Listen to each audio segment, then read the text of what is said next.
ದಿನಾಂಕ 14/1/2025 ಕೈಲಾಸಪುರಂ ಮೈಸೂರಿನಲ್ಲಿ ಶ್ರೀರಾಮನ ಬೆಳ್ಳಿ ರಥದಲ್ಲಿ ಪ್ರಮುಖ ಬೀದಿಗಳಲ್ಲಿ ಮೆರವಣಿಗೆ ಮಾಡಿ ಸ್ಥಳೀಯ ನಿವಾಸಿಗಳು ಪೂಜಾ ಕಾರ್ಯಕ್ರಮಗಳನ್ನು ಕೈಗೊಂಡು 10 ಜನಗಳ ಟ್ರಸ್ಟ್ ಅಧ್ಯಕ್ಷರಾದ ವೆಂಕಟರಾಮ್, ಉಪಾಧ್ಯಕ್ಷರಾದ ಶ್ರೀನಿವಾಸ್, ಸುರೇಶ್, ಕೃಷ್ಣ ಅವರು ಎಲ್ಲ ಟ್ರಸ್ಟ್ ಪದಾಧಿಕಾರಿಗಳು, ಮೂಲ ನಿವಾಸಿಗಳು ಈ ಒಂದು ಕಾರ್ಯಕ್ರಮದಲ್ಲಿ ಭಾಗಿಯಾಗಿ ಹಾಗೂ ಈ ಯುವ ಮುಖಂಡರು, ಹಿರಿಯರು ಮತ್ತು ಈ ಮೆರವಣಿಗೆಯಲ್ಲಿ ಯಶಸ್ವಿಗೊಳಿಸಲು ಸಹಕರಿಸಿದರು.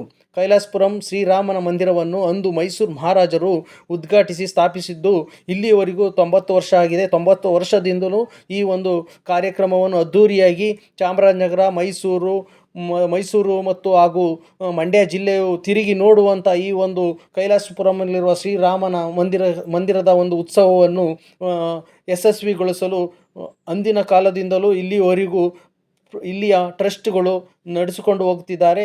ಇದು ಅದ್ಧೂರಿಯಾದ ಒಂದು ಕಾರ್ಯಕ್ರಮ ಅಂತ ಹೇಳಿದರೂ ತಪ್ಪಾಗಲಾರದು. ಹಾಗೆ ಇದರಲ್ಲಿ ಮುಖಂಡರಾದ ಶ್ರೀಯುತ ಅಧ್ಯಕ್ಷರಾದ ವೆಂಕಟರಾಮ್ ಅವರು ಮಾತನಾಡಿದರು.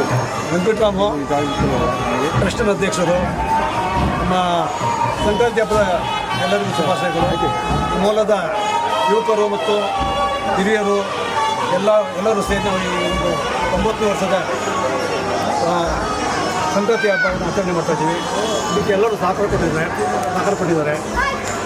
ಅವರೆಲ್ಲರ ಒಂದು ಒಗ್ಗಟ್ಟಿನಿಂದ ಏನು ಇತಿಹಾಸ ನಮ್ಮಲ್ಲಿ ಈ ಒಂದು ಕಾರ್ಯಕ್ರಮ ಇಷ್ಟೊಂದು ದೂರಿಯಾಗಿ ನಡೆಯೋದಕ್ಕೆ ನಮ್ಮ ಎಲ್ಲ ಯುವಕರು, ಮುಖಂಡರುಗಳು, ಹಿರಿಯರು ಎಲ್ಲರೂ ಸೇರಿ ನಮ್ಮ ಟ್ರಸ್ಟಿನ ಪದಾಧಿಕಾರಿಗಳು ಎಲ್ಲರೂ ಸೇರಿ ಭಾಳ ಒಂದು ಒತ್ತಾಸೆಯಿಂದ ಮಾಡಿದ್ದೀವಿ. ಒಂದು ಒಳ್ಳೆಯ ಕಾರ್ಯಕ್ರಮ. ಇನ್ನು ಮುಂದೆ ಇದೇ ರೀತಿ ನಾವು ಮಾಡೋದಕ್ಕೆ ಬಯಸ್ತೀವಿ. ಎಲ್ಲರೂ ನಮಗೆ ಸಹಕಾರ ಕೊಟ್ಟಿದ್ದೀವಿ.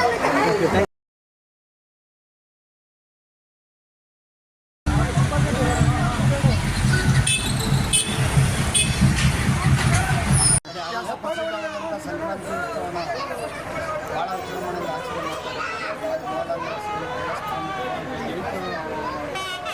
ಮಹಿಳೆಯರು ಭಾಳ ಆಸಕ್ತಿಯಿಂದ ಈ ಹಬ್ಬವನ್ನು ಆಚರಿಸ್ತಾರೆ.